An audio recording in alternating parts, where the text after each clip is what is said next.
time nag-birthday si Evo, binigyan mo siya ng shoes. Oo, gifts naman ako. Siya... walang material gifts na. Baka surprise ka. Meron ka? Meron ba yan?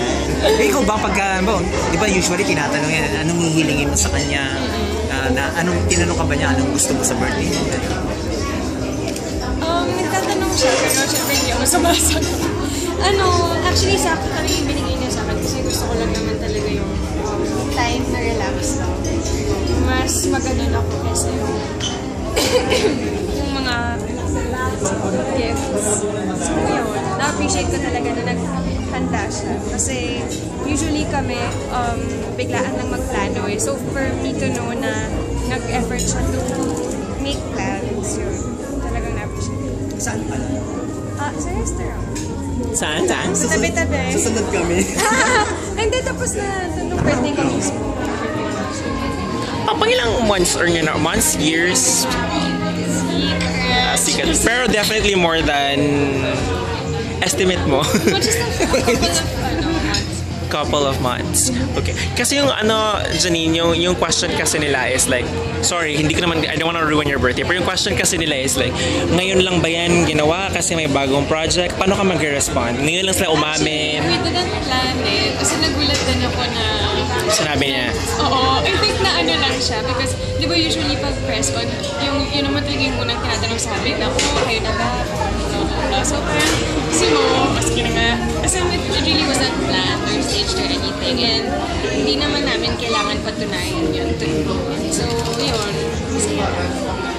Why did it take so long? To admit it? Yeah, to admit it, open, ganyan. Because we just wanted to keep it for ourselves. Alam mo yun? Kasi when you say yes na, yun na yung, that's all it's gonna be about. What has changed after the announcement? Ano nangyari sa inyo, sa relationship niyo? Wala naman. Lagi lang ako na proud. Or, ewan ko, parang it's just parang a weight off na hindi mo na kailangan masyadong mag-isip sa God. Because people know na parang relief. Wala na, like what people say, kasi syempre you can't stop naman negative opinions, but I'm also very, very happy kasi madami din naman nagawa, pati mommy ko. So it's easier to work now. Yung sa set nyo, mas comfortable kayong mag-sweet moments. Hindi, okay lang naman. Like, we were never keeping anything. We were never naman super parang, oh my God, may tao. And I know you're both still too young, but is this going to the direction of yung excited si Ray? Walang usapan na ganun. Trabaho muna. Wala ba? Okay. So it's career first. Yes, syempre. So Villa Quintana was really very successful. Do you expect to duplicate it some more than words? Yun yung pinagdadasal ko ngayon. Yun talaga yung birthday wish ko. Kasi we're very lucky na nasundan agad kami ng Oo show. nga. And yun, so talagang gusto lang namin sulitin. At napakaswerte namin kasi binigyan kami ng GMA ng original na kwento, ng magandang story. It's a really fun and funny story. Tapos directed by Direk Andoy, na sobrang hinangaan ko sa Mrs. Real. So yun, excited lang talaga kami for the people to watch it. So Rom, go ahead. Ano i-expect mo sa Sobrang iba. Sobrang iba siya sa roles namin sa mga Quintana. Kasi the story is mas light, mas rom-com, mas makulit. You're not crying anymore. Iba naman. Ibang iyak yung makikita niyo. Okay. Ibang elbow, ibang lahat talaga. And pati yung taping has been an experience kasi pati yung itsura ko iniba. So, may trabaho din yung makeup, gano'n. And it's just very, very different. Mahirap siya i-explain actually. Sana panoorin niyo. Yung title kasi is based on a song. Name of the song. May mga kanta-kanta ba dito or sayaw-sayaw? Wala po. Actually, more than words yung title niya kasi yung character ko si medyo nabubully siya sa school kasi hindi siya kagandahan. So, ang outlet niya, nagsusulat siya sa blog. Yung character mo. Character. Ang hirap naman, hindi kagandahan. Paano yung may... Parang ang challenge. Promise talaga. Tapos, nagsusulat siya sa blog. Vlogger siya. So, true!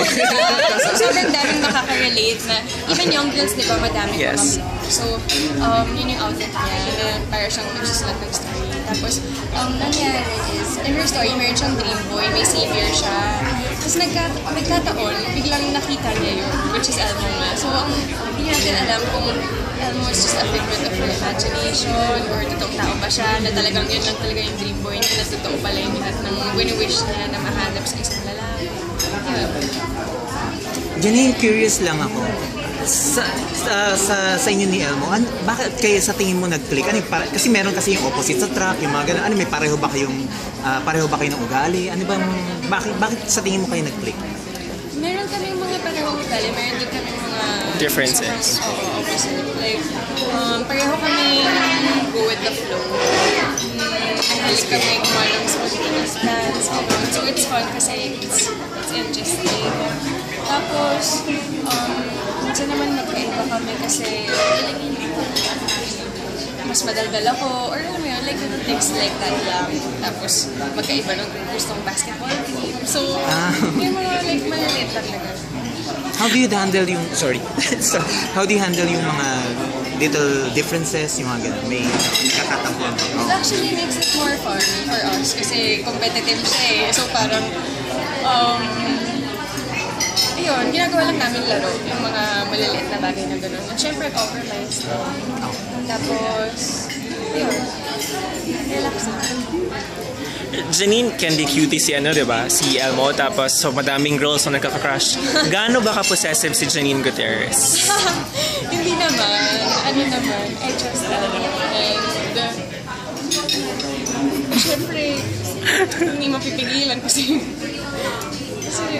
pogi siya and ganun talaga. And syempre, I'm proud na madami kong mahangap sa kanya. Pero naranasan mo ng mag-selos. Siguro. Sa isang girl. Hindi, actually, he doesn't give me any reason naman to be crazy eyes or ano mo yun. Si Elmo, siloso ba? Checking on you each time, ganun na ba? Nagde-text na every time na nung ginagawa, ganyan-ganyan. Ano? Nagde-text na each time, checking on you each time. Hindi naman, actually. We check up on each other when we're not together. Pero most of the time kasi You're since together. dating, Yeah. and most of the Good. time, Good for you. talaga. Yeah, that's all.